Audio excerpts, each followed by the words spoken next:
Assalamualaikum warahmatullahi wabarakatuh. Bismillahirrahmanirrahim.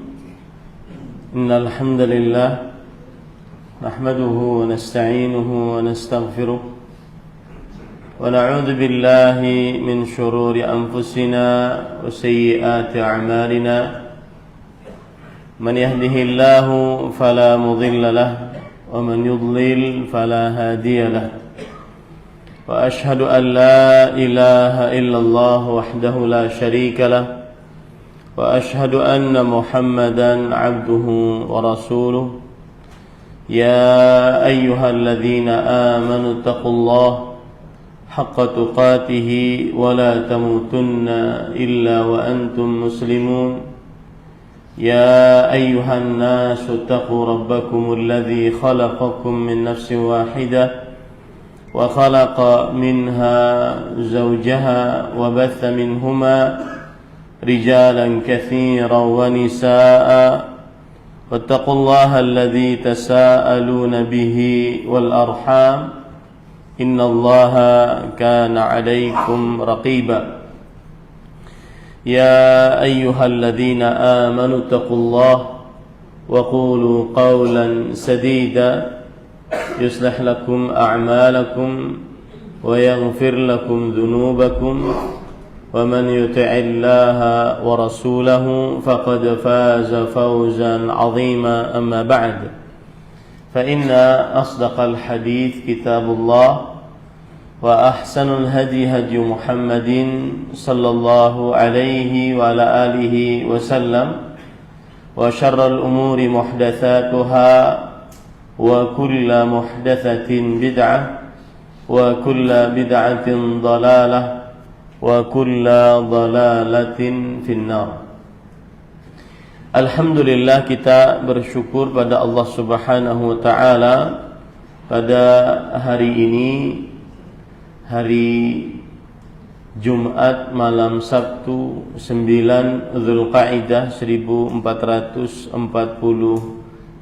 Hijriah bertepatan 17 Mei 2024. Kita dimudahkan oleh Allah Subhanahu wa taala untuk duduk bersama mengkaji kembali ayat-ayat suci Al-Quran dan hadis-hadis Rasul sallallahu alaihi wa ala alihi wasallam dalam sebuah kajian Islam ilmiah tematik dengan tema wasailus syirk, sarana penghantar kesyirikan.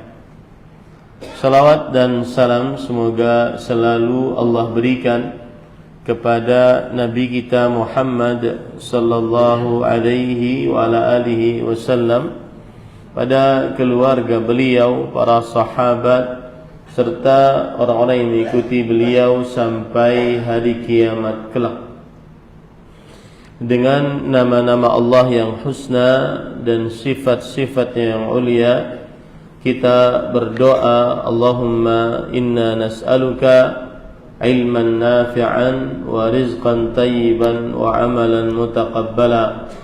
Allahumma anfa'na bima 'allamtana wa 'allimna ma yanfa'una wa zidna ilma. Allahumma inna na'udzubika min 'ilmin la yanfa' wa min qalbin la yakhsha' wa min nafsin la tashba' wa min du'ain la yustajabu lah. Wahai Allah, kami mohon kepada Engkau ilmu yang bermanfaat, rezeki yang baik, dan amal yang diterima. Dan kami memohon kepada Engkau, hendaknya Engkau memberikan kepada kami ilmu yang bermanfaat dan memberikan kepada kami ilmu yang bermanfaat dan bisa mengamalkan ilmu tersebut. Wahai Allah, kami berlindung kepada Engkau dari ilmu yang tidak bermanfaat, dari hati yang tidak khusyuk, dari jiwa yang tidak pernah puas, dan dari doa yang tidak dikabulkan. Allahumma amin.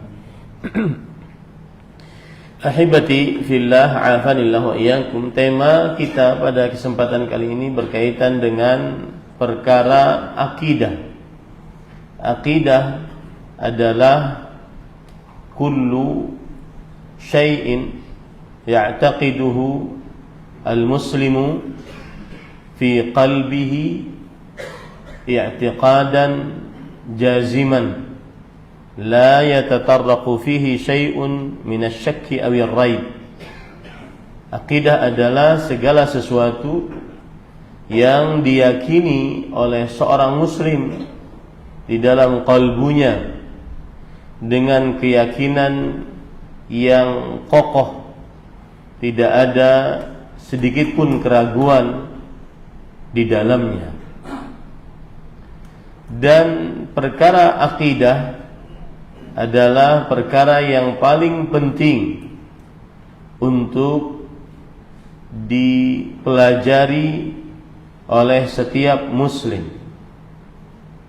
Bahkan dia adalah al-fiqhul akbar. Dia adalah fikih yang terbesar, pemahaman agama yang paling agung. Kalau seandainya Rasulullah sallallahu alaihi wa alihi wasallam bersabda, "Man yuridillahu bihi khairan yufaqqihhu fid din." Siapa yang diinginkan oleh Allah kebaikan, maka niscaya Allah akan pahamkan agama untuknya. Pemahaman agama yang paling besar di dalam syariat Islam adalah perkara akidah. Dan contoh-contoh perkara akidah diantaranya rukun iman. Ketika Rasul sallallahu alaihi wasallam ditanya oleh Jibril alaihissalam, "Akhbirni 'anil iman." Beritahukan kepadaku tentang iman. Maka beliau menjawab, afwan sebelumnya mungkin ini agak maju ke sini, Pak. Yang di sini maju. Maju ke depan. Masih banyak yang mau datang. Silakan maju. Maju mendekat. Yang itu bagian itu kosong, diisi jin aja. Sini. Maju. Kau maju.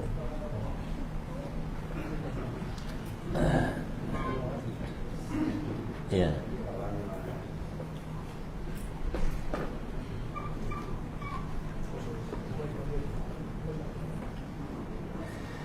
Baik, saya lanjutkan. Termasuk perkara akidah adalah beriman dengan rukun iman yang 6. Ketika Nabi Muhammad sallallahu alaihi wasallam ditanya oleh Jibril alaihissalam, disebut dalam hadis Jibril riwayat Bukhari dan Muslim, beliau ditanya tentang iman, maka beliau menjawab, al-iman an tu'mina billah wa malaikatihi wa kutubihi wa rusulihi wal yaumil akhir wa tu'mina bil qadari khairihi wa syarrihi. Beriman adalah beriman kepada Allah, pada malaikatnya, kitab-kitabnya, para rasulnya, hari akhir, beriman kepada qada dan qadar, baik dan buruknya. Ini disebut dengan perkara akidah. Termasuk perkara akidah diantaranya adalah masailul iman, perkara-perkara yang berkaitan dengan keimanan, seperti hukum pelaku dosa besar. Kalau ada orang berzina kemudian mati dalam perzinahannya, bagaimana kita sikapnya sebagai seorang muslim kepada pelaku tersebut padahal dia muslim.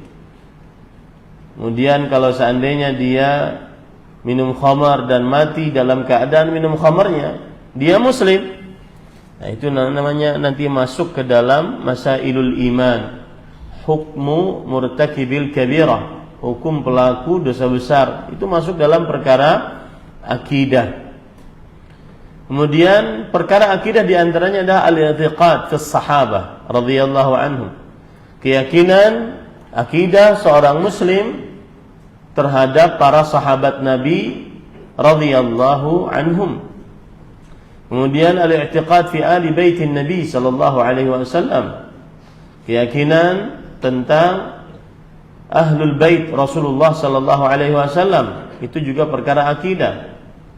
Kemudian huququr ra'i war ra'iyah, perkara akidah juga diantaranya adalah hak-hak yang dimiliki oleh para penguasa dan juga para rakyat, itu juga perkara akidah. Kemudian juga termasuk di dalamnya adalah karamatul auliya, bab tentang kekeramatan para wali. Ini juga termasuk dalam perkara akidah. Yang jelas, tema kita pada kesempatan kali ini adalah berkaitan dengan perkara akidah. Dan kehidupan seorang muslim di dalam hidupnya tidak lebih dari 4 aspek kehidupan. Yang pertama, perkara akidah. Yang kedua, perkara ibadah. Akidah artinya keyakinan seorang muslim tentang agama Islam, dan ibadah adalah pengabdian seorang muslim kepada Allah Subhanahu wa taala, baik itu dengan lisannya, dengan qalbunya, dengan anggota tubuhnya. Kemudian yang ketiga adalah perkara muamalat, yaitu hubungan sesama manusia, baik dalam perkara jual beli, sewa menyewa, simpan pinjam, gadai menggadai, dan seterusnya. Atau pernikahan, nikah, rujuk, talak. Ini semua perkara muamalat. Yang keempat, perkara adab dan akhlak. Dari 4 aspek kehidupan manusia muslim, maka perkara akidah adalah perkara yang paling penting. Sejujur apapun seseorang, sebaik apapun adabnya, jika akidahnya rusak, maka tidak akan pernah bermanfaat di hadapan Allah Subhanahu wa taala. Rasulullah sallallahu alaihi wasallam bersabda, "Innallaha la yaqbalu minal 'amali illa ma kana khalisan wa btughiya bihi wajhuh." Sesungguhnya Allah tidak menerima dari amalan kecuali yang ikhlas. Ikhlas perkara akidah, dan dicari wajah Allah darinya, itu perkara akidah. Maka akidah adalah perkara yang sangat penting. Oleh karena itu, senantiasa kaum muslimin jangan pernah bosan mempelajari akidah, dan jangan pernah malas mempelajari akidah.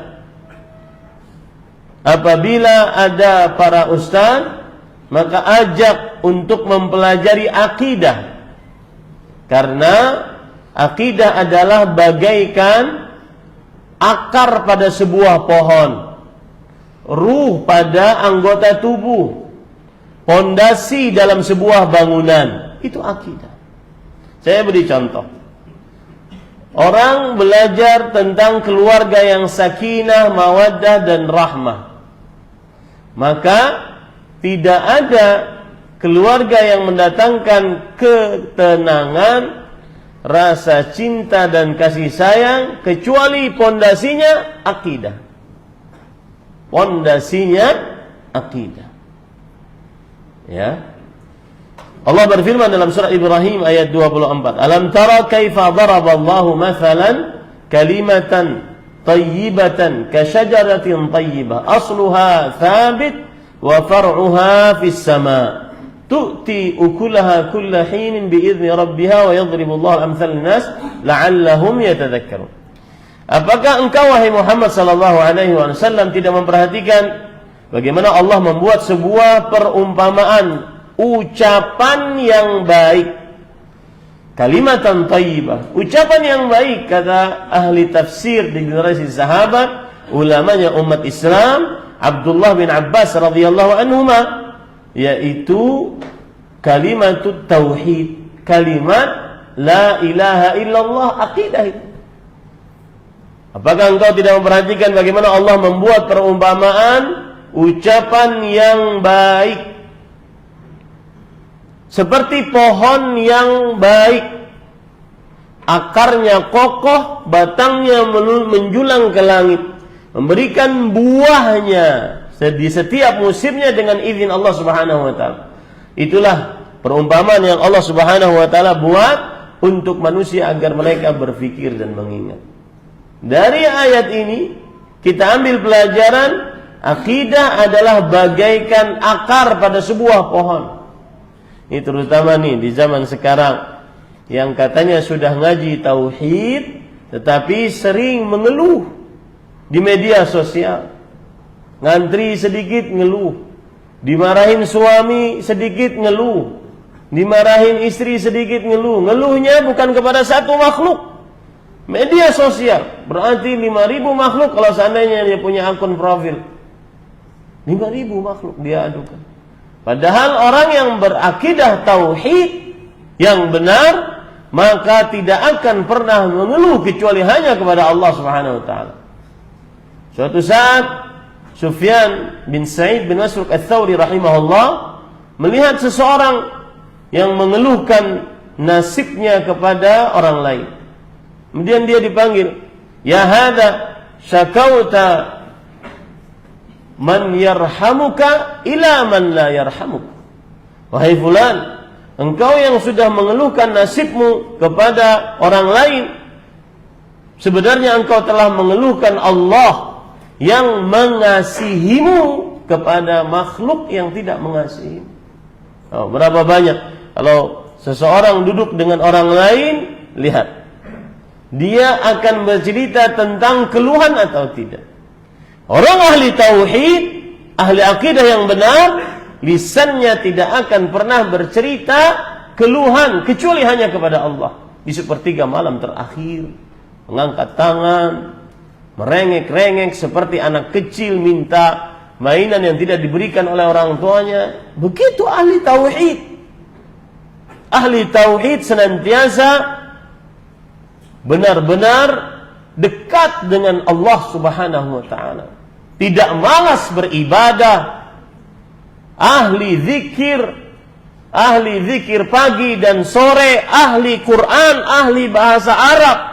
Introspeksi diri coba. Introspeksi diri kita. Berapa banyak, berapa lama kita ngaji tauhid dan bagaimana hubungan kita dengan Allah Subhanahu wa taala.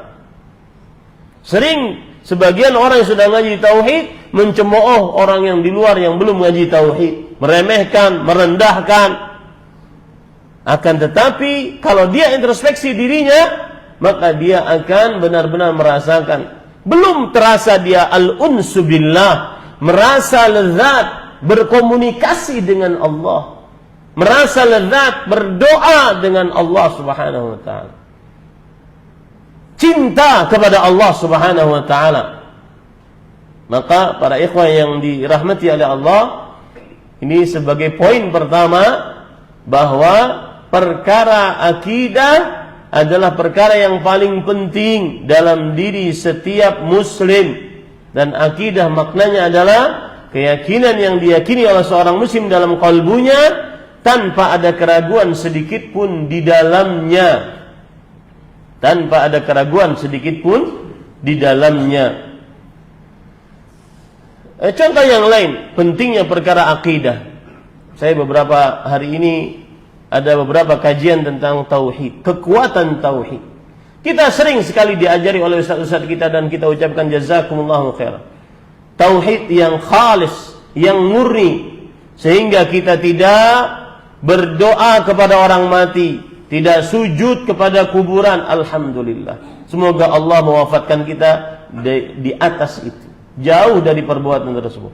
Tidak percaya kepada dukun, tukang sihir, tukang ramal, tidak memakai jimat, tidak melakukan sedekah laut dan seterusnya, jadi peribadatan kepada Allah. Tapi dengan seperti itu kadang sebagian orang menganggap bahwasanya dirinya sudah memegang kunci surga.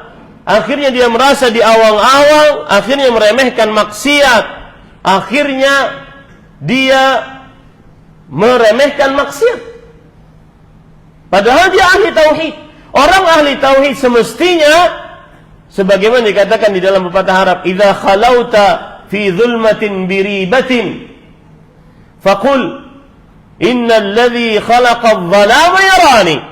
Jika engkau sendirian dengan sebuah dosa di dalam kegelapan, maka ucapkanlah sesungguhnya yang menciptakan kegelapan ini sedang melihat. Contoh yang lain, orang yang ahli tauhid, dia tidak akan putus asa, tidak akan mengeluh, tidak akan bingung dengan rezeki Allah Subhanahu wa taala, tidak akan menghalalkan segala cara untuk dapat rezeki. Kenapa? Karena dia di dalam dakwah ini ditempa dengan akidah yang kokoh, tauhid yang kuat.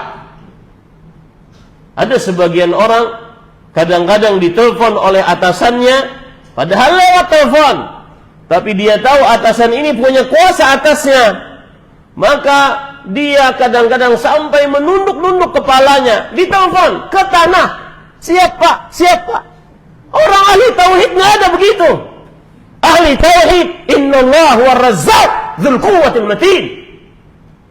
Orang ahli tauhid, sesungguhnya Allah Subhanahu wa taala maha luas rezekinya, maha kuat yang nyata, tidak pernah menunduk kepada makhluk, tidak pernah merengek-rengek di hadapan makhluk, tidak pernah menundukkan kepalanya kecuali hanya kepada Rabbul Dzul Jalali wal Ikram.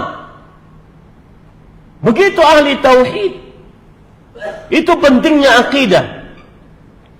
Sebagian orang, para ikhwan yang dirahmati oleh Allah Subhanahu wa taala, yang katanya sudah ngaji tauhid, bersandar kepada makhluk di dalam perkara sebab, ya, bersandar kepada Allah Subhanahu wa taala.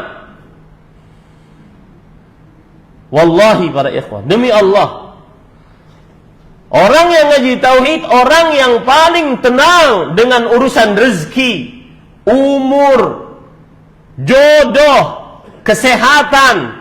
Kenapa? Karena dia antu'mina bil qadari khairihi wa syarrihi.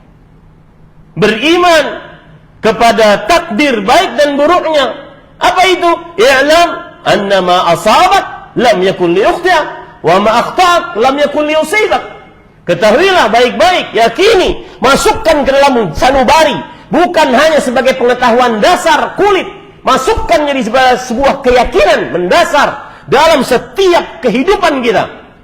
Apa saja yang menimpamu, karena memang itu sudah takdirmu, tidak akan pernah meleset darimu. Mau urusan rezeki, urusan jodoh, kesehatan, urusan dapat anak atau tidak, yakin itu baik-baik. Yang sudah ditakdirkan oleh Allah tidak akan pernah meleset darimu. Yang belum ditakdirkan oleh Allah tidak akan pernah terkena padamu. Kalau seandainya para ikhwah, wallah, lau kataballahu lana rizq, kalau seandainya air ini ditakdirkan oleh Allah Subhanahu wa taala untuk seorang yang bertauhid, dan dia yakin sudah ditakdirkan oleh Allah, maka dia yakin dia akan bisa meminumnya. Walau kana fi famil asad, meskipun air ini di dalam mulut seekor singa. Begitu ahli tauhid. Ahli tauhid kokoh. Ahli tauhid tidak pernah galau, gelisah, resah. Dia hanya resah dengan Allah Subhanahu wa taala. Diampuni dosanya atau tidak, diterima amalnya atau tidak. Dia hanya berharap kepada Allah Subhanahu wa taala. Itu kekuatan akidah. Para perempuan yang dibawa, istri-istri, tidak mudah sedikit bermarahan, bertengkar dengan suami, langsung nulis status. Sedikit dapat jatah nafkah dari suami, langsung nulis status. Orang ahli tauhid tidak seperti itu. Ahli tauhid penuh dengan ketegaran, kesabaran. Lihat Aisyah radhiyallahu anha wa ardhaha. Lihat Asia, suami istrinya Fir'aun. Rabbi ibni li 'indaka baitan fil jannah wa najji min Fir'aun wa 'amalihi wa najji min al-qawmi adh-dhalimin. Wahai Rabbku, buatkan aku di sisimu sebuah rumah di dalam surga. Selamatkan aku dari Fir'aun dan orang-orang yang zalim.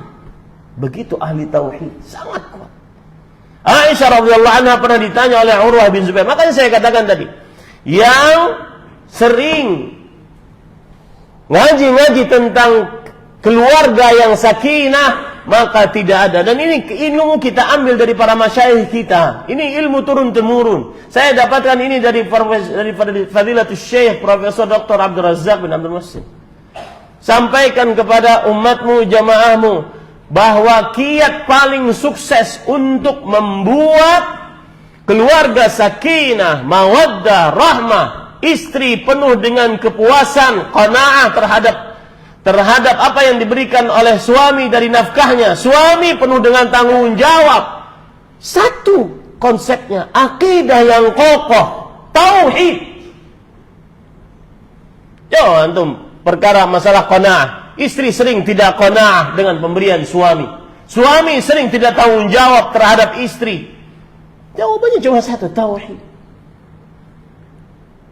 Pengertian qanaah diantaranya ada 3 dia. Unsur qanaah itu ada 3. Ar-ridha bima a'tallah walau duna kifayah. Rela dengan pemberian Allah walaupun kurang dari cukup. Satu, tauhid itu. Yang kedua, tarku tasyawuf lil mafqud, tidak mencari yang tidak ada. 2, yang ketiga, al-istighna bil mawjud, mencukupkan dengan yang ada. Misalnya para perempuan kita akan menjadi seorang Aisyah radhiyallahu anha warḍaha. Ketika Urwah bin Zubair radhiyallahu anhu rahimahullah bertanya kepada Aisyah radhiyallahu anha, apa yang kalian makan? Setelah Aisyah berkata, ra'ainal hilal, thummal hilal, thummal hilal. Kami melihat 3 bulan purnama. Syahr, thalathatu ahilla fi syahrain. 3 bulan purnama dalam 2 bulan. Apa yang kalian makan? Ma uqida fi buyutin Nabi sallallahu alaihi wasallam wala nar. Tidak pernah nyalakan di rumah-rumah istri Rasul sallallahu alaihi wasallam satu api pun. Enggak ada yang bisa dimasak. Mengapa bisa bersabar seperti itu? Tauhid, akidah. Ini para ikhwan yang dirahmati Allah. Maka ini penting perkara akidah. Dan jangan sampai sebagian orang resah, gelisah. Itu namanya akidahnya kurang meskipun sudah hatam kitab tauhid. Sering-sering mengeluh, ini namanya tidak belajar kitab tauhid, tidak meresapkan. Karena orang yang bertauhid, maka dia jarang untuk mengeluh kepada makhluk. Kenapa?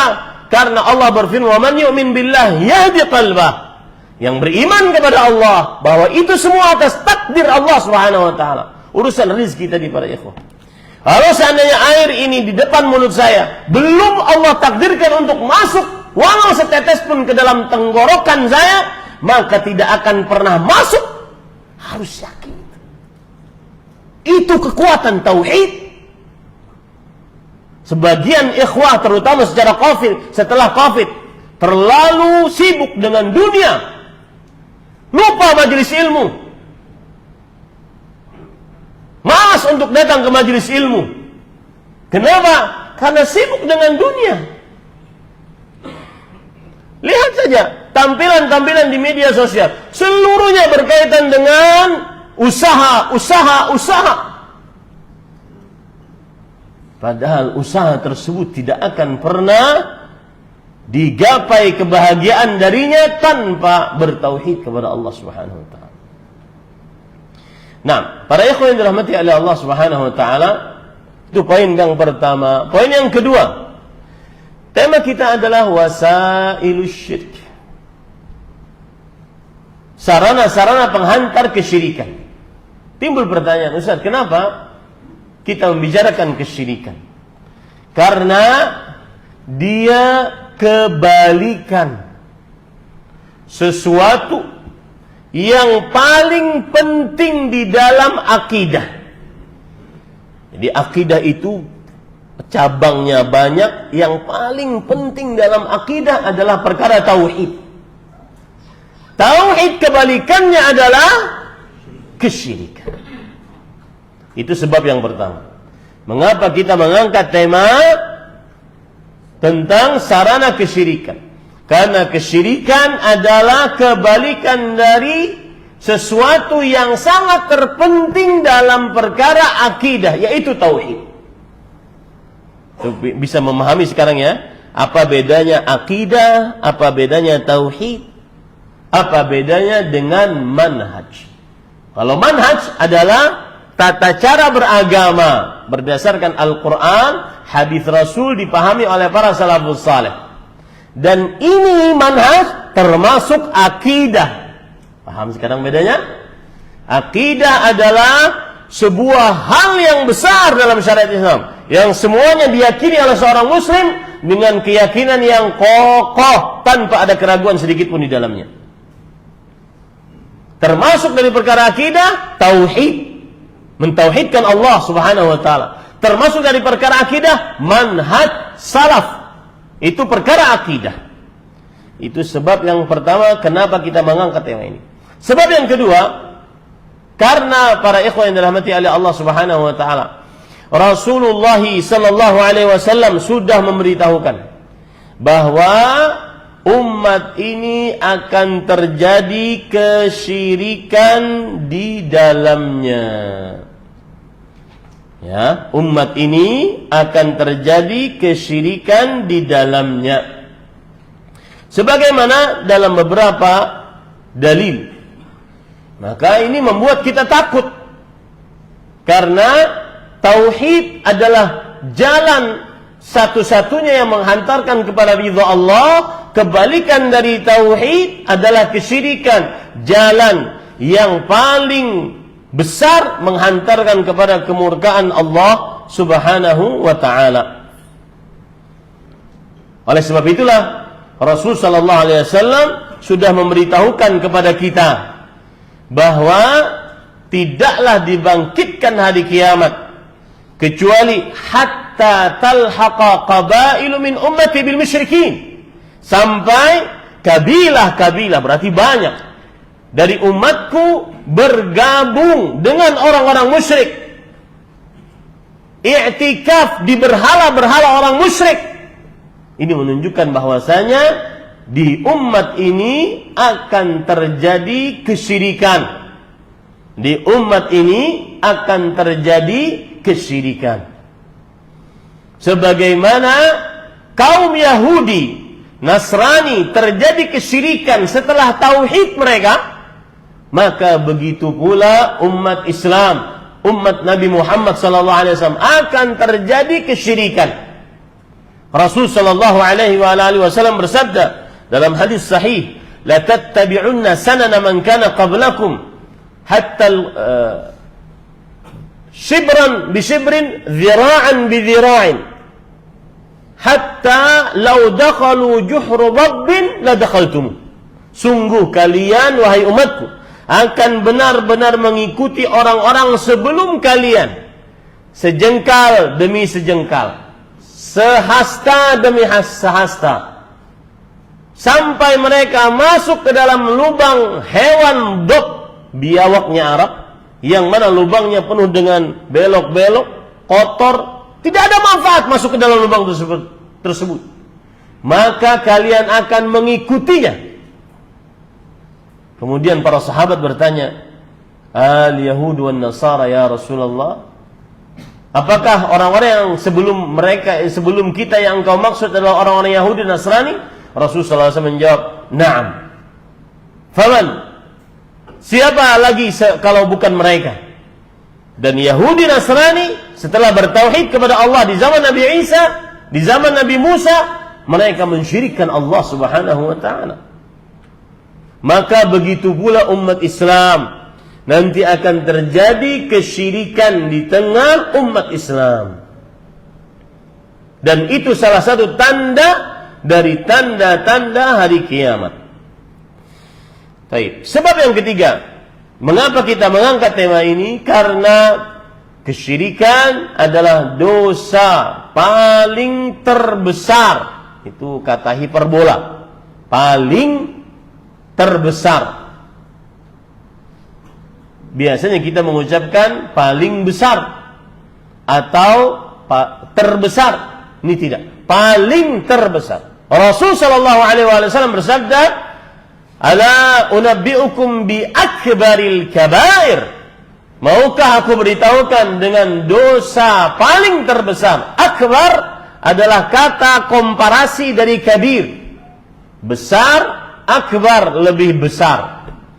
Al-kabair jamak dari kabirah, dosa besar. Dalam bahasa Arab kabirah. Jamaknya, bentuk pluralnya adalah kabair. Jika ini digabung, akbarul kabair, maka menjadi penerjemahannya dosa paling terbesar.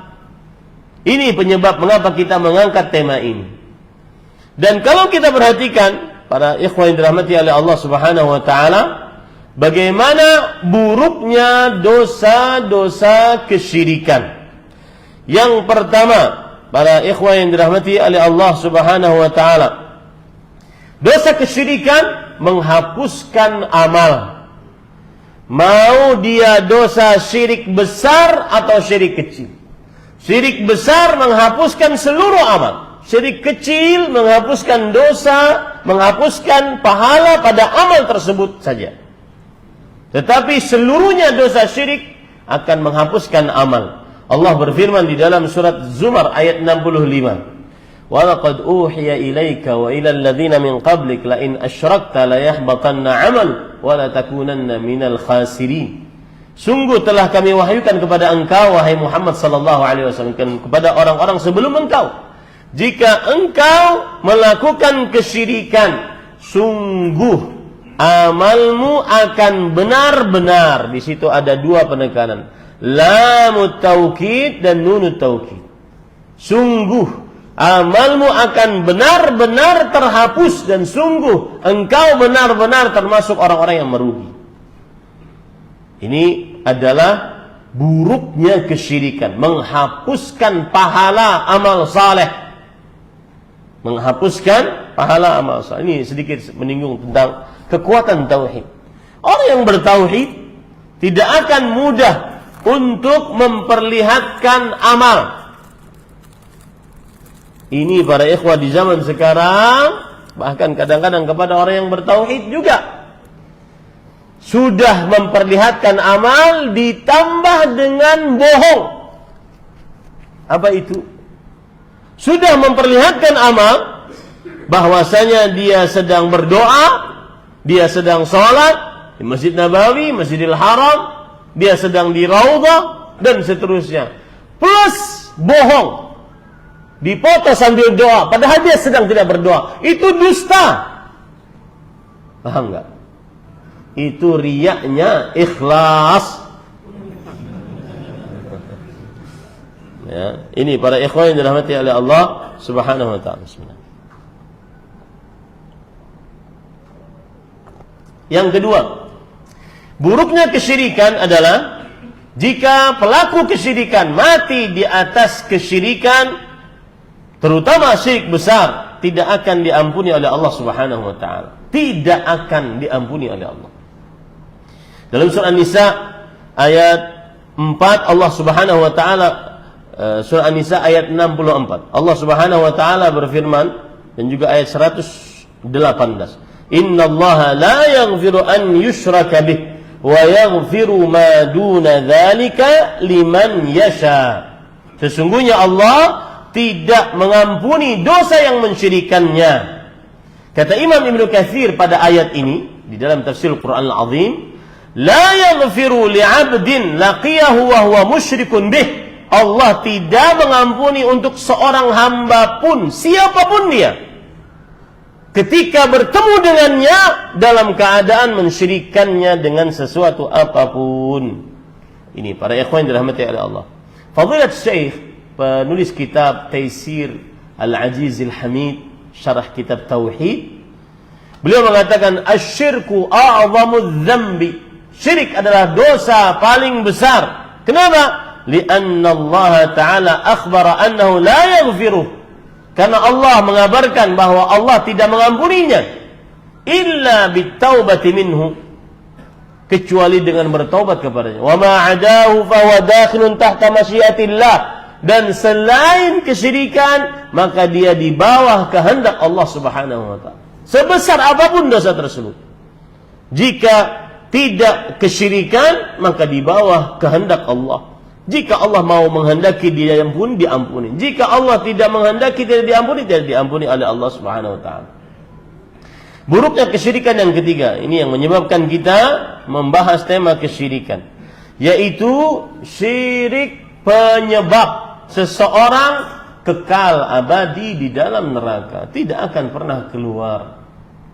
Allah berfirman di dalam surah Al-Maidah ayat 72, "Innahu man yusyrik billah faqad harramallahu 'alaihi al-jannah wa ma'wahu an-nar wa ma lidh-dhalimin min ansar." Sesungguhnya siapa saja yang mensyirikkan Allah, maka sungguh Allah telah haramkan atasnya surga, tempatnya yang paling pantas di dalam neraka. Dan orang-orang yang mensyirikkan Allah adalah orang-orang yang zalim, yang tidak memiliki seorang penolong pun kelak di akhirat. Sebab-sebab inilah yang mendorong kita mengangkat tentang kesyirikan. Kemudian pada ikhwah, sebab yang keempat. Jadi sebab yang pertama tadi apa? Karena syirik adalah kebalikan dari tauhid. Tauhid, akidah yang paling agung, dan syirik adalah penyimpangan yang paling besar. Kemudian yang kedua, Rasulullah SAW sudah menggambarkan bahwasanya umat ini akan masuk ke dalam kesyirikan. Ini membuat kita takut. Akhirnya kita harus mempelajari tentang kesyirikan. Yang ketiga, buruknya kesyirikan. Syirik adalah dosa paling besar dan paling buruk. Tidak pernah ada dosa terbesar yang lebih besar daripada kesyirikan. Makanya Allah berfirman dalam surat Al-Luqman ayat 13, "Inna syirka la zulmun azim." Sesungguhnya kesyirikan adalah benar-benar kezaliman yang besar. Saya tidak tahu apakah azan dulu, lalu sholat, lalu pulang, atau karena ini belum kajiannya, ini baru muqaddimah, pendahuluan. 40 menit tadi pendahuluan aja. Pendahuluannya belum selesai juga. Ya. Kan tema kita sarana penghantar kesyirikan.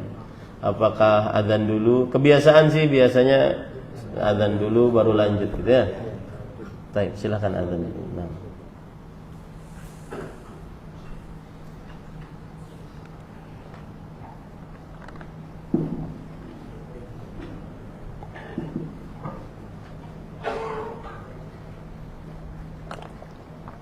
Allahu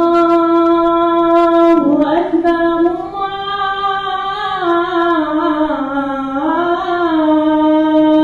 Akbar, Allahu Akbar,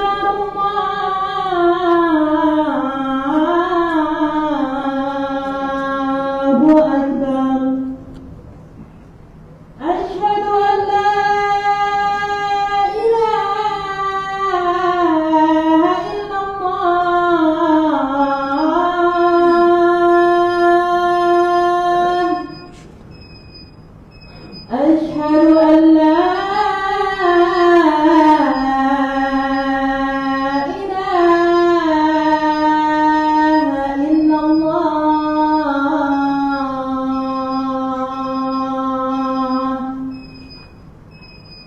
Asyhadu anna Muhammadar Rasulullah.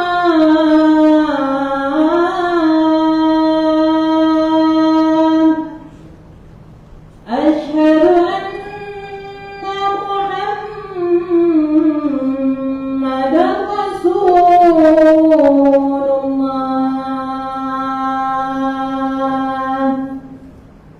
Hayya 'alas salah.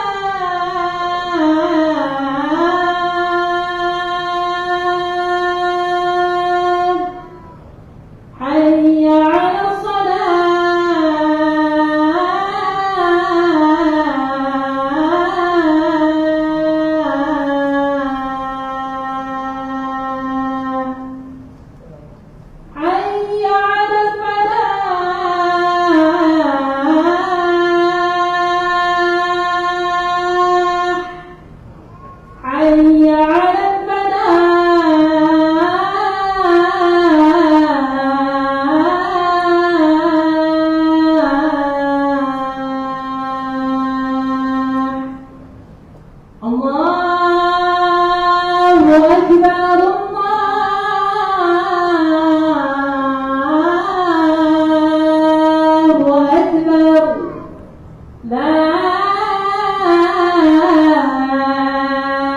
إله إلا الله.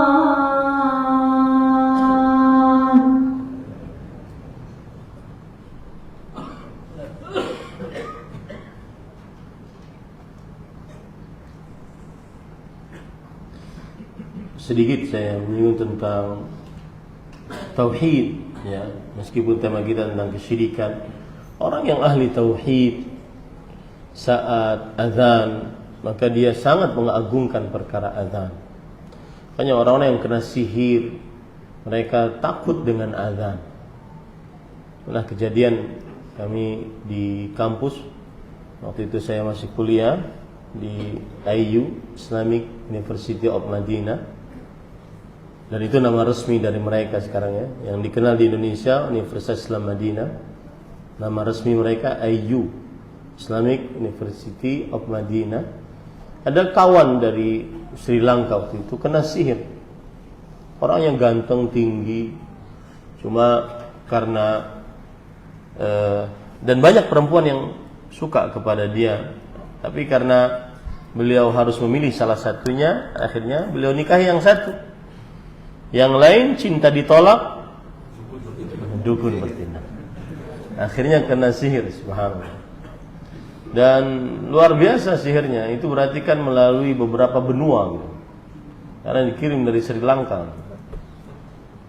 Kenapa kita tahu? Karena waktu itu di ruqyah, kemudian ketika di ruqyah dia keluar bahasa nasionalnya. Bahasa nasionalnya bahasa apa?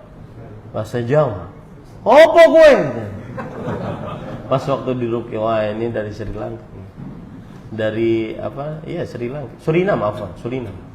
Dari Suriname. Bukan Sri Lanka, Suriname. Nah, waktu itu beliau ketika mau ke Masjid Nabawi, azan di Masjid Nabawi, kabur. Nah, orang yang bertauhid, yang ngaji dakwah sunnah, sangat mengagungkan azan. Dan ini warisan ajaran para syekh kita. Kalau seandainya kita mendengar fadilat Syekh Profesor Dr. Abdul Razak bercerita, saya pernah di majlis Syekh Ibn Baz rahimahullah. Ketika itu azan dikumandangkan, kemudian ada orang datang untuk bertanya orang tersebut. Maka beliau mengatakan, azan, istami'il azan. Azan, dengarkan azan. Nah, orang yang ngaji dakwah sunnah, ngaji tauhid, dia sangat mengagungkan kalimat-kalimat tauhid yang disebutkan saat azan. Dan itu akhirnya membuat kita khusyuk saat mendengar azan. Dan akhirnya membuat kita lebih banyak berzikir saat mendengar azan, menjawab azan, mengucapkan raditu billahi rabba wa bil islam dinan wa muhammadin rasula, kemudian bersalawat setelah mendengar azan, kemudian membaca doa. Begitu orang ahli tauhid. Sebagian orang yang sudah ngaji tauhid merasa sudah di atas awang-awang sehingga sholat malam jarang, sholat witir walau 1 rakaat jarang, baca Quran tidak ada wiridnya. Nggak boleh begitu. Ngaji tauhid, baca Quran ada wiridnya. Setiap hari harus dia baca, terutama di malam hari. Coba introspeksi diri kita, malam hari apa yang kita pegang? Ya, scroll sampai habis. Ya. Beda dengan Rasulullah sallallahu alaihi wasallam ketika melewati, karena dulu tidak ada listrik, ya, kemudian gelap. Kalau sudah matahari terbenam, yang ada kegelapan. Dan Rasulullah SAW tahu ini adalah perkampungan, atau kalau bahasa kita sekarang kompleknya kaum Asy'ariyin. Dari mana? Yusma'u min buyutihim dawiyun kadawiyin nahl. Akan terdengar dari rumah-rumah mereka suara dengungan seperti dengungannya lebah. Ngapain baca Quran? Dan waktu baca Quran memang di malam hari. Allah Subhanahu wa taala berfirman di dalam Rasul sallallahu alaihi wasallam bersabda, "As-siyam wal Qur'an yashfa'ani yaum al-qiyamah." puasa dan bacaan Al-Quran, kelak kedua-duanya akan menghadap kepada Allah. Agar orang yang berpuasa dan orang yang baca Al-Quran diampuni dosanya oleh Allah. Yaqulul Quran, Rabbi mana'tuhun nawma bil-lail fasyafi'ni fi. Wahai Allah, aku larang dia untuk tidur di malam hari. Ngapain? Baca Al-Quran. Maka ampuni dosanya. Ini menunjukkan bahwa membaca Al-Quran di malam hari harus ada wirid para ikhwan. Harus ada wirid. Yang sudah ngaji dakwah tauhid, dakwah sunnah, harus lebih semangat beribadahnya. Harus ahli ibadah. Ya, harus ahli ibadah. Harus. Karena dia bertauhid, dia tahu hak-hak Allah Subhanahu wa taala. Nah, kembali kita ke permasalahan tadi. Termasuk dari hal yang membuat kita mengaji masalah ini, sarana-sarana penghantar kesyirikan adalah karena ini penting. Sebagian orang, bahkan sebagian yang dinyatakan sebagai alim, tersembunyi olehnya apa itu kesyirikan, sehingga menganggap perbuatan ini bukan kesyirikan, maka boleh dikerjakan. Padahal kalau ditimbang, maka itu adalah syirik besar atau minimal syirik kecil. Saya beri contoh misalkan, syirik kecil yang sering terjadi di masyarakat. Orang mengatakan demi Allah, demi Rasulullah. Itu syirik kecil. Rasul sallallahu alaihi wasallam bersabda, "Man halafa falyahlif billah wa man halafa bighairillah faqad asyrak." Siapa yang bersumpah, maka bersumpahlah dengan nama Allah. Siapa yang bersumpah dengan nama selain Allah, maka sungguh dia telah melakukan kesyirikan. Contoh yang lain lagi, merasa bernasib sial. At-tiyaratu syirik. Merasa bernasib sial dengan apa yang dilihat, atau apa yang didengar, atau apa yang dirasa adalah kesyirikan. Dan ini sudah menjadi biasa. Syirik kecil. Belum lagi syirik besar.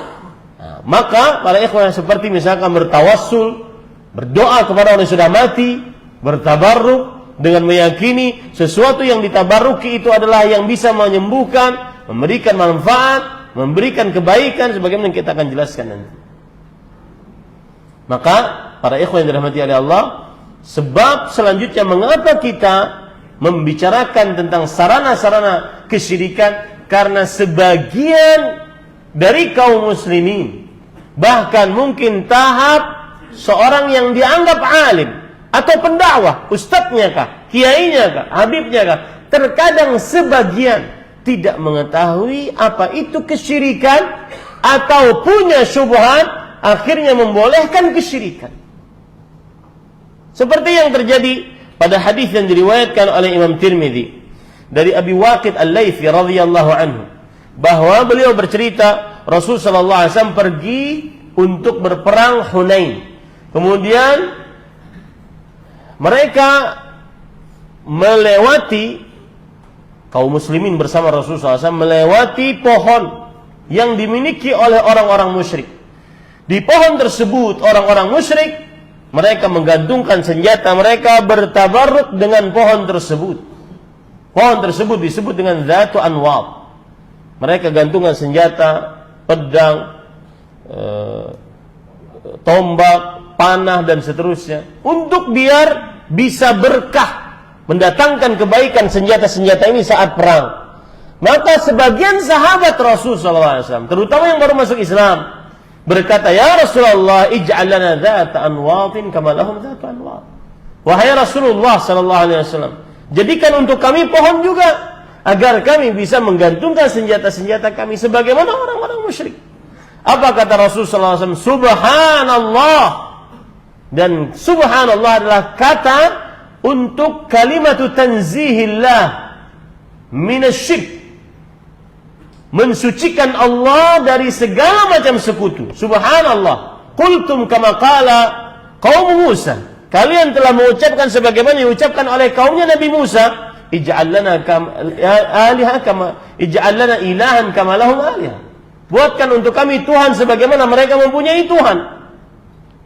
Walladzi nafsi biyadihi latarkabunna sunnata man kana qablakum. Demi jiwaku yang berada di tangannya, ini sumpah dari Rasul sallallahu alaihi wasallam. Sungguh kalian akan mengikuti orang-orang sebelum kalian, kebiasaan-kebiasaan mereka. Nah, ini para ikhwah. Ini sebab kenapa kita mengangkat tema ini, sarana kesyirikan. Sebab yang terakhir, kenapa kita mengangkat tema ini? Dua makhluk Allah yang paling mulia, kekasih Allah, yang disebut dalam bahasa Arab Khalilullah. Dan Khalil adalah a'la maratibil mahabbah, tingkat kecintaan yang paling tinggi, orang yang paling dicintai oleh Allah Subhanahu wa taala. Bukan hanya Habibullah, Khalilullah. Dua ini, Nabi Ibrahim alaihissalam dan Nabi Muhammad sallallahu alaihi wasallam. Sebagaimana hadis Rasulullah SAW, Innallaha ittakhadhani khalilan kama ittakhadha Ibrahim khalilan. Sesungguhnya Allah menjadikan aku sebagai khalil, sebagaimana Allah menjadikan Ibrahim alaihissalam sebagai khalil. Dua kekasih Allah ini berdoa kepada Allah, takut terperosok ke dalam kesyirikan. Kalau kekasih Allah takut terperosok ke dalam kesyirikan, apalagi kita yang tidak ada jaminan sama sekali terjaga dari dosa kesyirikan. Maka dengan mempelajari ini, kita akhirnya benar-benar bisa menjauhi dosa kesyirikan tersebut. Allah berfirman dalam surah Ibrahim ayat 35, wajnubni wa baniya an na'budal asnam. Jauhkanlah aku dan keturunanku dari menyembah berhala. Kata Ibrahim At-Taimi, seorang ulama salaf, mengomentari doanya Nabi Ibrahim, man ya'manul bala'a ba'da qawli Ibrahim. Kalau Ibrahim alaihissalam saja doanya seperti itu, minta dijauhkan dari kesyirikan, siapa yang merasa aman setelah doa Nabi Ibrahim? Tidak boleh kita merasa aman dari dosa kesyirikan, ya. Begitu juga Nabi Muhammad SAW. Bahkan Nabi Muhammad SAW memerintahkan kita untuk berlindung kepada Allah, membaca doa minta perlindungan di setiap pagi dan sore. Subhanallah, dari kesyirikan. Coba perhatikan, Rasul SAW bersabda dalam hadis riwayat Imam Abu Daud dari Abu Hurairah radhiyallahu anhu. Abu Bakar radhiyallahu anhu berkata, "Ya Rasulullah, murni bi syai'in aqulu idza asbahtu wa idza amsayt." Lihat. Wahai Rasulullah, perintahkan aku. Ini yang meminta adalah Abu Bakar, yang dimintai radhiyallahu anhu. Yang dimintai adalah Rasul sallallahu alaihi wasallam. Dua manusia yang mulia. Wahai Rasulullah, perintahkan kepadaku untuk aku ucapkan ketika aku pagi dan ketika aku petang. Rasulullah sallallahu alaihi wasallam bersabda, Allahumma alimal ghaibi wasyahada, fatiras samawati wal ard, rabb kulli syai' wa malikah, asyhadu an la ilaha illa anta, a'udzu bika min syarri nafsi wa min syarri syaitan wa syirki. Yang artinya, ucapkanlah wahai Abu Bakar As-Siddiq radhiyallahu anhu, ya Allah yang maha mengetahui akan hal gaib dan yang nyata, pencipta langit dan bumi, Tuhan segala sesuatu dan rajanya, aku bersaksi tidak ada Tuhan yang berhak diibadahi selain Engkau. Aku meminta perlindungan denganmu dari keburukan jiwaku dan keburukan syaitan dan kesyirikannya. Maksudnya mensyirikkan Allah gara-gara dibisiki oleh syaitan. Kalau Nabi Muhammad sallallahu alaihi wasallam saja minta perlindungan kepada Allah agar dijauhkan dari kesyirikan, apalagi kita. Nah, ini sebab-sebab mengapa saya mengangkat tema ini. Sekarang para ikhwan yang dirahmati oleh Allah, kita akan mulai membahas tentang sebab-sebab penghantar kesyirikan. Ada sekitar 6 sebab. Yang pertama dan paling utama, bertawassul yang syirik. Ingat baik-baik, jangan sampai fobia dulu, antipati dulu, apa bahasanya lagi, menentang dulu, jangan sampai. Skeptis dulu, jangan. Ya. Jangan sampai menolak dulu. Kita mengatakan salah satu sebab penghantar kepada kesyirikan adalah bertawassul yang syirik. Karena tawassul dibagi menjadi dua. Ada yang disyariatkan dan ada yang diharamkan.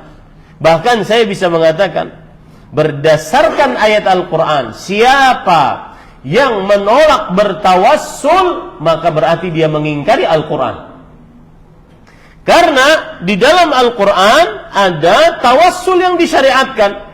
Allah Subhanahu wa taala berfirman di dalam Al-Quran, ya ayyuhalladzina amanu ibtaghu. Saya ulangi. Wahai orang yang beriman, carilah. Wabtaghu ilaihil wasilah. Carilah di sisi Allah Subhanahu wa taala al-wasilah. Al-wasilah adalah tawassul. Maka saya bisa katakan sekali lagi, siapa yang menolak adanya syariat bertawassul berarti dia mengingkari salah satu ayat dari ayat-ayat Al-Quran. Bisa dimaklumi ya. Ayatnya sebentar. Ada dua ayat yang disebutkan oleh Allah Subhanahu wa taala dalam Al-Quran, yaitu surah Al-Maidah ayat 35 dan surat Al-Isra ayat 57. Allah berfirman, ya ayyuhalladzina amanu taqullah. Wahai orang beriman, bertakwalah kepada Allah. Wabtaghu ilaihil wasilah. Dan carilah agar sampai kepada Allah al-wasilah, yaitu tawassul. Carilah. Kemudian juga Al-Isra ayat 57. Allah Subhanahu wa taala berfirman, ulaika alladzina yad'un yabtaghuna ila rabbihimul wasilah ayyuhum aqrab wa yarjuna rahmatah wa yakhafuna 'adzabah inna 'adzaba rabbika kana mahdzura. Ulaika alladzina yad'un, yang artinya mereka orang-orang yang dimintai, yang didoai, yaitu para malaikat, para nabi, para rasul yang sudah meninggal, orang-orang saleh yang sudah meninggal. Mereka sendiri yabtaghuna ila rabbihimul wasilah. Mereka sendiri mencari tawassul kepada Allah. Ya. Siapa di antara mereka yang lebih dekat dengan Allah Subhanahu wa taala? Dan mereka sendiri berharap rahmat dari Allah, takut akan siksa Allah, dan seterusnya. Surah Al-Isra ayat 57. Maka para ikhwah, sebab yang pertama yang menghantarkan kepada kesyirikan, tawassul yang apa? Yang syirik. Sekarang, bagaimana tawassul yang syirik ini? Yang pertama, para ikhwah yang dirahmati oleh Allah Subhanahu wa taala, yaitu, saya langsung kepada gambarnya saja. Ini ada orang, kemudian ada Allah Subhanahu wa taala. Agar dia sampai kepada Allah, maka dia berdoa kepada perantara antara dia dengan Allah. Dia berdoa seperti misalkan, kalau ada sebagian orang, mudah-mudahan ada di sini, saya bacakan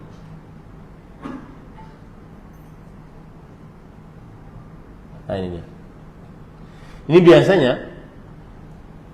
ada di kuburan-kuburan yang dianggap keramat. Bacaan ini saya baca ya. Judulnya Salamullahi ya Sada. Keselamatan dari Allah wahai para ulama pemimpin. Awalnya bagus. Salamullahi ya Sada. Keselamatan dari Allah wahai para pemimpin kami. Minar rahmani yaghsyakum. Rahmat dari Allah meliputi kalian. Bagus. Ibadallah ji'nakum. Wahai hamba-hamba Allah, kami datang kepada kalian. Qasadnakum. Kami bermaksud kepada kalian. Talabnakum. Kami meminta kepada kalian. Tu'inuna. Berikanlah pertolongan kepada kami. Tughithuna. berikanlah pertolongan dalam keadaan yang sempit kepada kami, bihimmatikum wa jadwakum, dengan himmah, kekuatan kalian dan daya kalian. Fahbuna wa atuna atayakum hadayakum, maka beri kepada kami pemberian-pemberian kalian, beri kepada kami. Maka para ikhwah, ini berdoa, minta aun, minta ghaus kepada Allah Subhanahu wa taala. Beristi'anah kepada selain Allah Subhanahu wa taala. Beristi'anah dan beristighatsah kepada selain Allah Subhanahu wa taala. Padahal Allah berfirman, iyyaka na'budu wa iyyaka nasta'in. Hanya kepada Engkau kami beribadah dan hanya kepada Engkau kami beristi'anah. Isti'anah kalau ada bahasa Arab diawali dengan alif, sin dan ta, itu artinya lit talab. Ya, isti'anah berarti talabul aun. Istiqlal berarti talabul qilal. Maksudnya merdeka, minta merdeka. Istirahah, bahasa Indonesia istirahat, berarti minta rehat. Istisqa berarti minta suqya, minta diturunkan hujan. Istikharah berarti minta khair, nanti kebaikan, dan seterusnya. Maka para ikhwan yang dirahmati oleh Allah Subhanahu wa taala, ini adalah potret kesyirikan. Seseorang meminta, berdoa kepada perantara, ya, agar sampai kepada Allah Subhanahu wa taala. Tidak boleh. Kenapa? Karena doa haqqun khasun lillah. Doa adalah milik Allah Subhanahu wa taala. Rasul sallallahu alaihi wasallam bersabda, "Ad-du'a huwal ibadah." Doa adalah ibadah. Allah Subhanahu wa taala berfirman, "Fala tad'u ma'allahi ahadan." Janganlah kalian berdoa bersamaan dengan Allah, berdoa kepada seorang pun bersamaan kalian berdoa kepada Allah Subhanahu wa taala. Enggak boleh. Itu disebutkan dalam surah Al-Jin. Ini tawassul yang syirik. Nah, ada lagi. Mereka tahu bahwasanya hanya Allah yang Maha Pencipta, Maha Pengatur, Maha Berkuasa. Maka perantara tadi mereka katakan hanya majaz, kiasan. Hakikatnya kita tetap minta kepada Allah.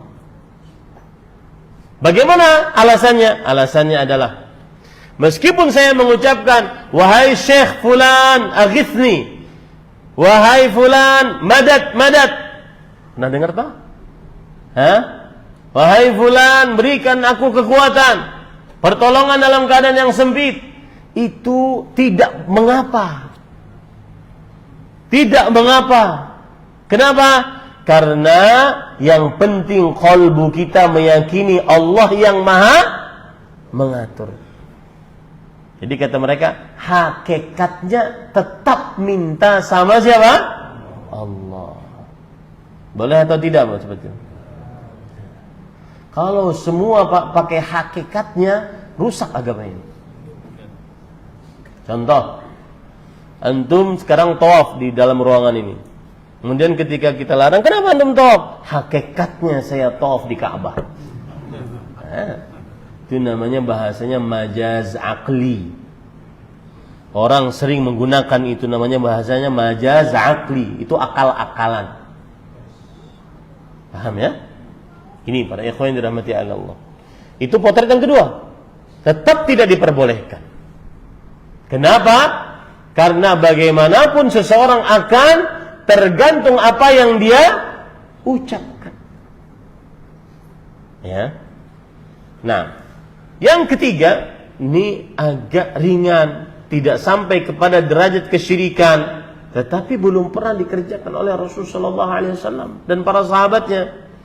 Berdoa kepada Allah. Nah, ini sudah benar kan? Berdoa kepada Allah, tapi dengan menyebutkan dengan pangkat Rasulullah SAW, jah, hak, Maka ini termasuk daripada perbuatan yang mengada-ngada, belum pernah dikerjakan oleh Rasulullah sallallahu alaihi wa ala alihi wasallam. Para ikhwan yang dirahmati oleh Allah, itu adalah sebab yang pertama yang menghantarkan kepada kesyirikan. Bertawassul dengan tawassul yang syirik. Antum pun kalau seandainya ditanya apa sebab menghantarkan kepada kesyirikan, tawassul. Salah itu. Karena tawassul dibagi dua. Jadi harus lengkap jawabannya. Tawassul yang syirik. Sehingga kita tidak dituduh macam-macam. Wah, ini kaum yang tidak membolehkan tawassul. Padahal di Al-Quran ada tawassul. Dan aneh tadi surat Al-Isra ayat 57. Coba antum perhatikan bagaimana potretnya. Jadi ini ada orang, ini ada malaikat, ini ada Allah Subhanahu wa taala. Orang ini berdoa kepada malaikat atau berdoa kepada nabi-nabi yang sudah meninggal atau kepada orang-orang saleh yang sudah meninggal.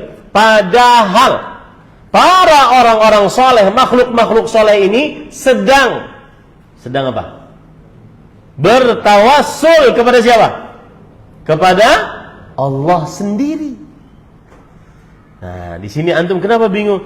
Karena tidak faham makna tawassul. Tawassul yang ditafsiri oleh para ulama salafus saleh, saya bacakan ya, sehingga tidak kejadian lagi nanti menafsiri yang aneh-aneh di dalam Al-Quran. Ada surat musik lah, ada ya. Saya bacakan ya. Perhatikan para ikhwan yang dirahmati oleh Allah Subhanahu wa taala.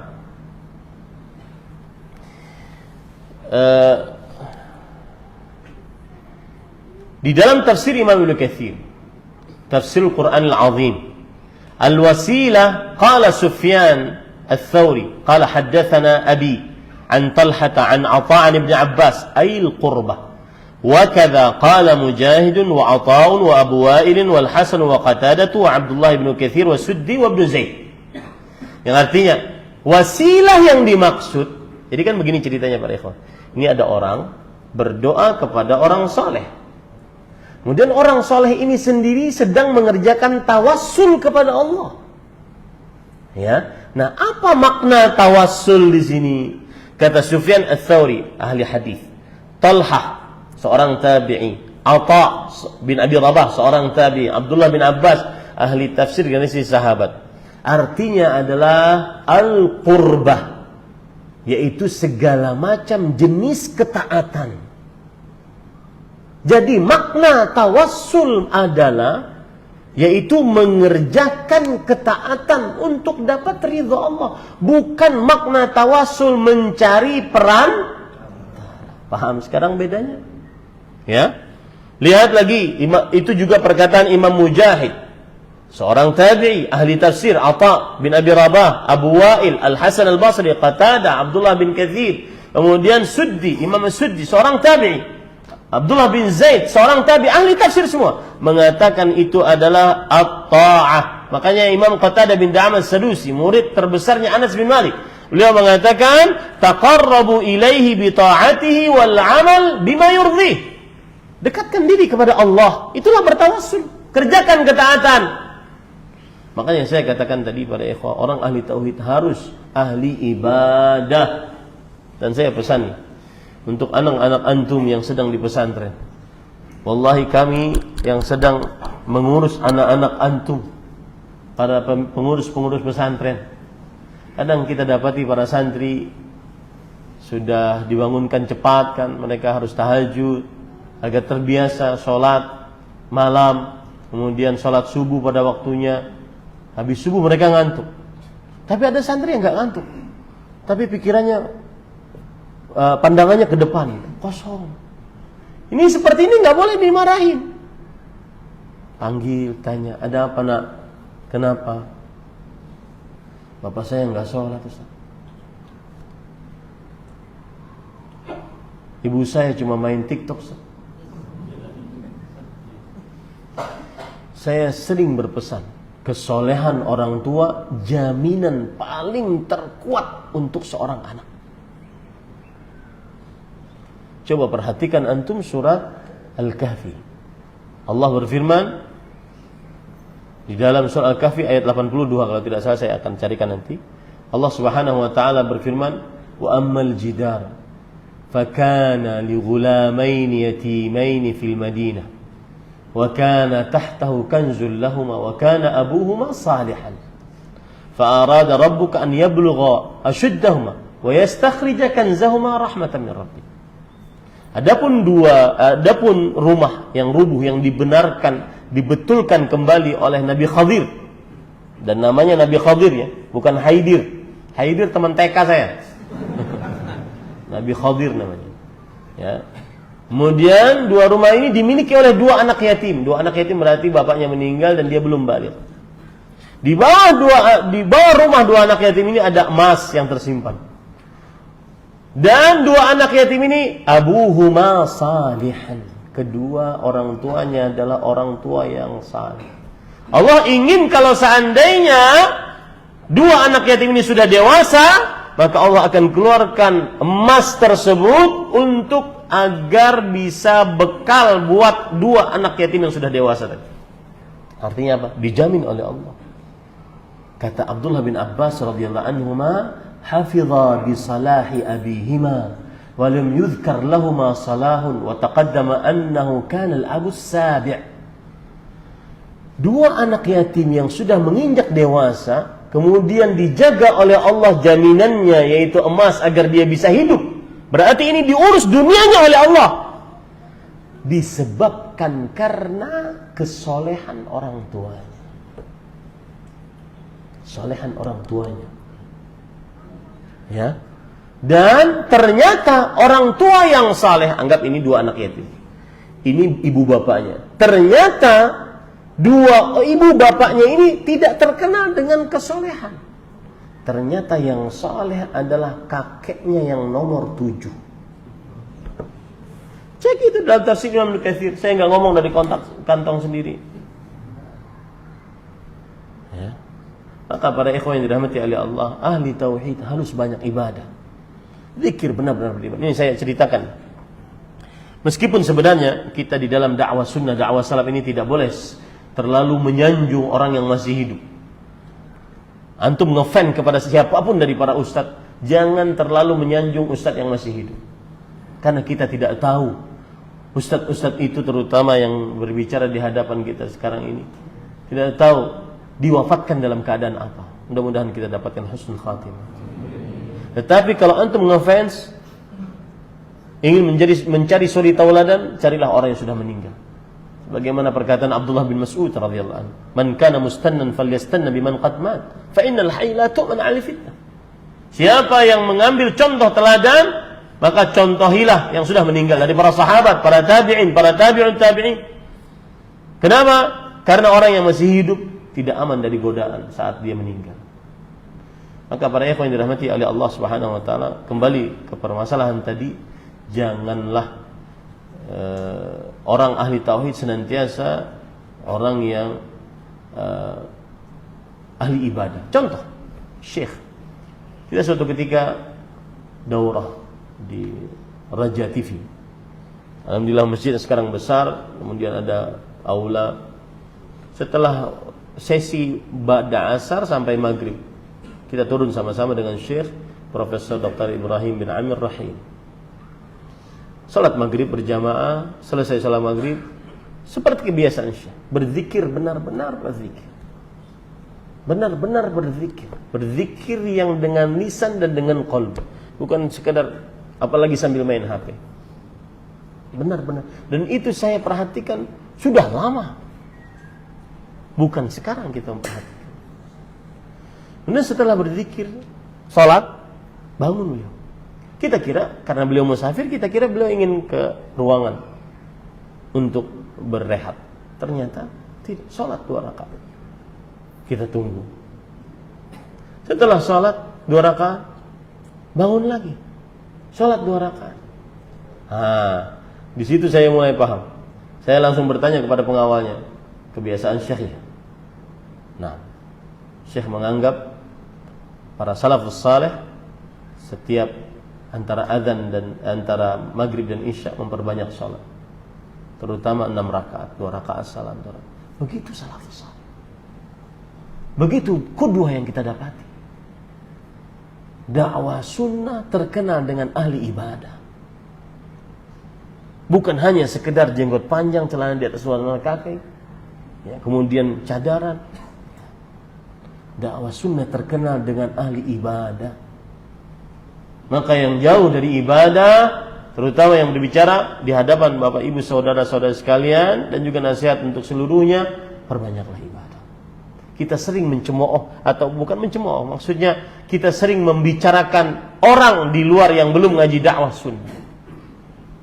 Dia melakukan bid'ah, Anda melakukan kesyirikan. Introspeksi diri kita.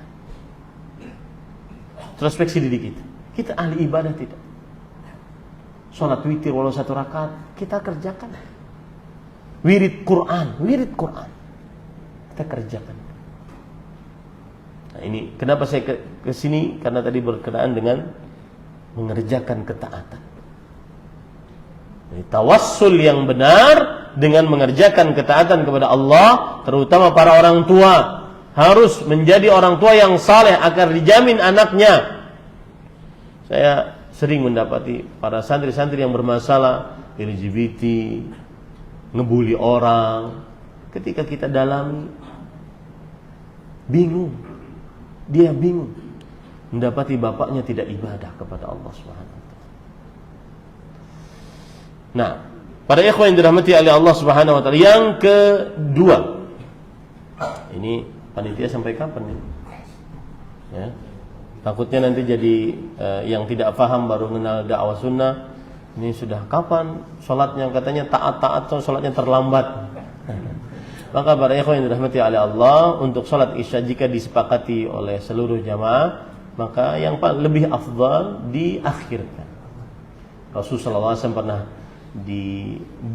diminta oleh Umar bin Khattab radhiyallahu anhu, ya Rasulullah, as-salah, salat wahai Rasulullah, salat wahai Rasulullah. Kemudian kata Rasulullah SAW, laula an asyqa ala ummati innaha lawaqtuha. Waktu itu sudah agak mau setengah malam. Kalau seandainya aku tidak memberatkan atas umatku, maka sesungguhnya dia adalah waktunya. Maksudnya diakhirkan waktu salat isya itu lebih afdal kalau disepakati. Baik, yang kedua, sarana kesyirikan yang kedua adalah bertabarruk. Bertabarruk yang diharamkan. Nah, jangan cuma tabarruk saja ya. Karena tabarruk ada yang diperbolehkan, ada yang diharamkan. Tabarruk yang diharamkan, para ikhwan yang dirahmati oleh Allah Subhanahu wa taala, yang pertama adalah tabarruk jenis kesyirikan. Ini bahaya ini. Tabarruk jenis kesyirikan, yaitu seorang yang bertabarruk dengan sesuatu, baik itu makhluk manusia, hewan, atau benda mati. Dia meyakini di dalam qalbunya bahwa sesuatu tersebutlah yang bisa mengatur, mencipta, berkuasa selain Allah Subhanahu wa taala. Itulah tabarruk yang kesyirikan. Saya beri contoh misalkan. Saya bertabarruk dengan air ini. Maka bertabarruk dengan air ini akan menjadi kesyirikan apabila di dalam kalbu saya meyakini bahwasanya air inilah yang menyembuhkan, menghidupkan, mematikan. Padahal air ini hanya sebagai sebab. Obat tersebut sebagai sebab. Tidak boleh berkeyakinan obatlah yang menghidupkan, mematikan, menyembuhkan penyakit dan seterusnya. Kenapa? Karena Rasulullah SAW bersabda dalam hadis riwayat Bukhari, al-barakatu minallah. Keberkahan itu datang dari Allah Subhanahu wa ta'ala. Sarana yang ketiga, yaitu dari sarana kesyirikan, adalah menjadikan kuburan sebagai masjid. Ya, menjadikan kuburan sebagai masjid. Rasulullah SAW bersabda dalam hadis riwayat Bukhari, la'natullah 'alal yahudi wan nasara ittakhadhu qubur anbiya'ihim masajid. Laknat Allah terhadap kaum Yahudi Nasrani menjadikan kuburan-kuburan mereka sebagai masjid. Bagaimana contoh menjadikan kuburan sebagai masjid? Yang pertama, mengkhususkan beribadah di sisi-sisi kuburan. Seperti yaitu membaca Al-Quran, berdoa dengan keyakinan berdoa di sisi kuburan lebih mustajab dibandingkan di masjid. Salat di sisi kuburan menjadikan seseorang salat khusus di sisi kuburan. Ini termasuk daripada penghantar kepada kesyirikan. Ya. Baik itu ada masjidnya, misalkan ada kuburan dibangun masjid. Ada enggak seperti itu? Ada dan banyak. Ya, ada kuburan kemudian dibangun masjid. Dan saya heran para ikhwan yang dirahmati oleh Allah Subhanahu wa taala.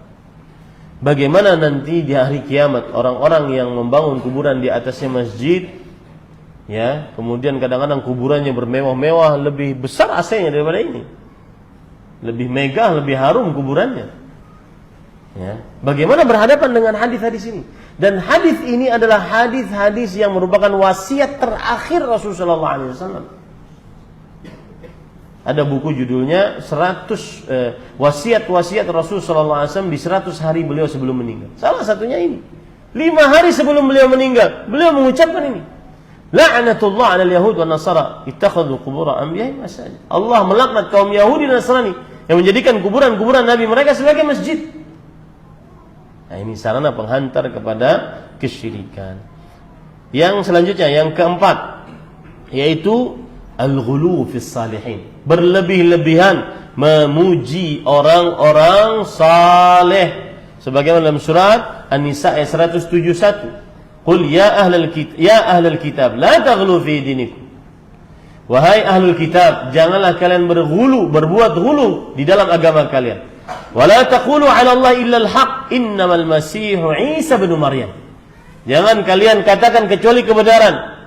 Al-Masih Isa bin Maryam adalah Rasulullah saja, bukan anak Tuhan. Ya, ghulu. Nah, ini kebanyakan ghulu ini yang membuat menghantarkan kepada akhirnya mengagungkan berlebih-lebihan. Di antaranya, kalau kita dengar kisah di media sosial bahwa ada wali Allah yang bisa memadamkan neraka. Pernah dengar kan? Ada wali Allah yang menjaga kutub utara dan selatan. Ada wali Allah yang menjaga negara dan seterusnya. Nah, ini termasuk hulu di dalam memuji orang-orang saleh. Yang kelima yaitu mengkultuskan sesuatu. Mengkultuskan sesuatu. Seperti misalkan tasbih yang dianggap kayu berasal dari kayu Nabi Musa. Cincin peninggalan Nabi Sulaiman. Atau rambut-rambut yang belum tentu itu adalah benar dari rambut Rasulullah sallallahu alaihi wasallam. Atau senjata atau apa saja, sesuatu yang dikultuskan, disucikan. Padahal Rasulullah sallallahu alaihi wasallam tidak pernah memerintahkan untuk mensucikannya. Nah, yang keenam adalah yang terakhir, yaitu perkumpulan-perkumpulan yang di dalamnya terjadi perbuatan-perbuatan bid'ah, yaitu acara-acara merayakan sesuatu yang belum ada contohnya dari Rasul sallallahu alaihi wasallam. Ini yang bisa saya sampaikan. Masih ada waktu 5 menit. Jika ada yang ingin bertanya, baru kita salat Isya dan setelah itu bubar. Nah, biar kita berhenti di 7:30. Ada? Silakan. Allah melaknat orang-orang Yahudi yang menjadikan kuburan sebagai masjid. Nah, itu ada orang mengatakan subhatnya itu makam Nabi aja ada di dalam masjid. Bagaimana cara Jawabannya adalah tidak benar. Makam Nabi bukan di dalam masjid. Saat Nabi Muhammad SAW meninggal, makam Nabi di kamar Aisyah radhiyallahu anha. Hai, itu jawabannya paling mudah. Makam Nabi Muhammad atau kuburan Rasul SAW dan dua sahabatnya bukan di dalam masjid. Saat Nabi Muhammad SAW wafat, saat Abu Bakar wafat, Umar wafat, itu belum masuk masjid. Taib. Kapan dimasukkannya? Dimasukkannya ketika gubernurnya Umar bin Abdul Aziz rahimahullah. Dan khalifahnya waktu itu Al-Walid bin Abdul Malik rahimahullah. Tahun 88 Hijriah. Taib. Sedangkan kita sekarang menghadapi hadis Rasul sallallahu alaihi wasallam. Yang mana hadis tersebut disabdakan oleh Rasul sallallahu alaihi wasallam saat beliau masih hidup. Maka tidak bisa dijadikan sebagai sandaran hukum apa yang terjadi sepeninggal Rasul sallallahu alaihi wasallam, bahkan sepeninggal seluruh sahabat yang ada di kota Madinah. Karena sahabat Nabi yang paling terakhir meninggal di kota Madinah tahun 70-an Hijriah. Dimasukkannya kuburan Nabi dan dua sahabatnya ketika tahun 80-an Hijriah. Tahun 80-an Hijriah tidak ada seorang sahabat pun yang meninggal, yang masih hidup di kota Madinah. Jadi itu adalah alasan yang sangat lemah, tidak bisa berhadapan dengan hadis Rasul sallallahu alaihi wasallam. Nah, ada lagi? Capek sudah? Enggak capek, cuma nonton doang. Nah, silakan.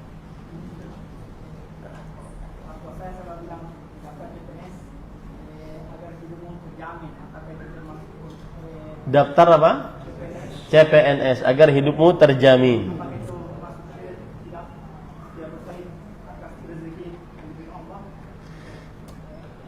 Bismillah, walhamdulillah. Saya yakin orang tua ketika berbicara seperti